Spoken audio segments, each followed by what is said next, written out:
కాళేశ్వరంపై నాటి మంత్రివర్గ నిర్ణయాలు కావాలి, తీర్మానాలు ఇవ్వండి. ప్రభుత్వాన్ని కోరిన జస్టిస్ ఘోష్ కమిషన్. కాళేశ్వరంపై న్యాయ విచారణను జస్టిస్ పిసి ఘోష్ కమిషన్ వేగవంతం చేసింది.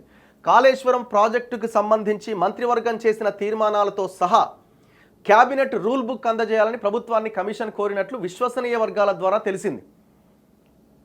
సో గత గవర్నమెంట్లో కేసీఆర్ మొత్తం బ్రెయిన్ని బయటకు తీసి బండకేసి రుద్ది తయారు చేసింది కదా దీన్ని.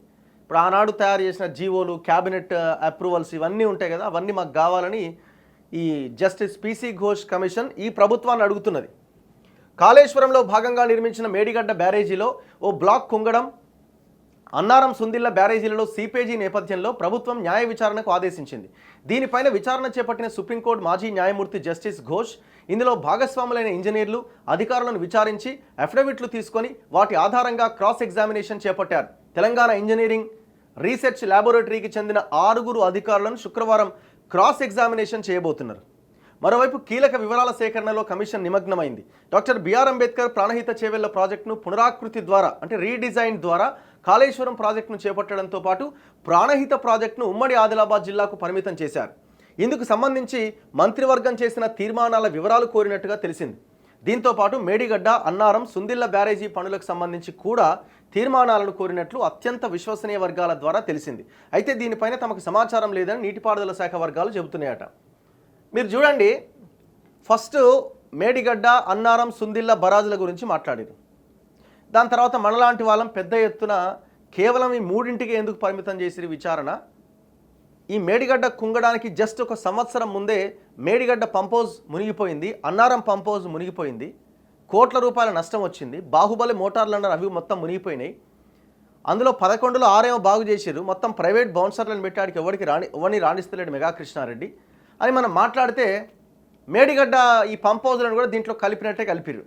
మరి ఎక్కడ ఏ పేపర్లో కూడా ఈ మేడిగడ్డ, అన్నారం సంబంధించిన పంపోజుల చర్చే లేదు.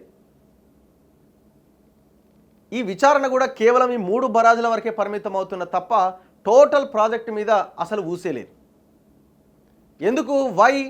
కేవలం 10% బరాజులు అయితే 90% వర్క్ అంతా మెగా కృష్ణారెడ్డి చేసిండు. మెగా కృష్ణారెడ్డి కాంగ్రెస్కి దగ్గర, మెగా కృష్ణారెడ్డి బీజేపీకి దగ్గర. ఎవరికి ఇష్టం ఉండదు దాని మీద విచారణ అంటే? ఇక ఈ విచారణ మనం ముందుకు పడుతుంది, వీళ్ళు చర్యలు తీసుకుంటారని మనం ఎట్లా భావించాలా? ఎవడన్నా ఒక ప్రాజెక్టు మీద విచారణ చేసేటప్పుడు మొత్తం ప్రాజెక్ట్ని ఇంక్లూడ్ చేస్తాడు. మరి దీనికే ఇన్ని రోజులు పడితే మరి మిగతా 90% ప్రాజెక్టుకి ఎన్ని సంవత్సరాలు పట్టాలా? దానికి ఆన్సర్ ఉండదు. మరోవైపు విజిలెన్స్ అండ్ ఎన్ఫోర్స్మెంట్ తుది నివేదిక త్వరగా అందేలా చూడడంతో పాటుగా గతంలో నీటిపారుదల శాఖ నుంచి కోరిన సమాచారం కూడా ఇవ్వాలని కమిషన్ కోరినట్టు తెలిసింది.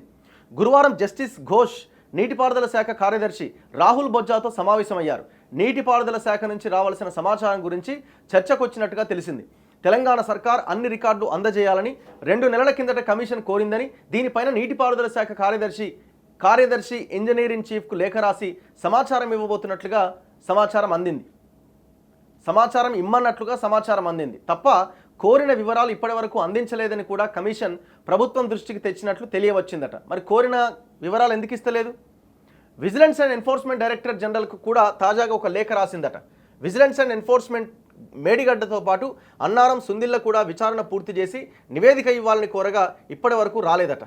కాళేశ్వరం ప్రాజెక్టులోని మేడిగడ్డ, అన్నారం, సుందిళ్ల బ్యారేజీల నిర్మాణానికి సంబంధించి జరిగిన అక్రమాలు, ప్రభుత్వ నిధుల దుర్వినియోగం ఇలా అన్ని అంశాలపైన ఉన్న రికార్డులన్నీ అందజేయాలని కూడా ప్రభుత్వాన్ని కోరినట్టు సమాచారం.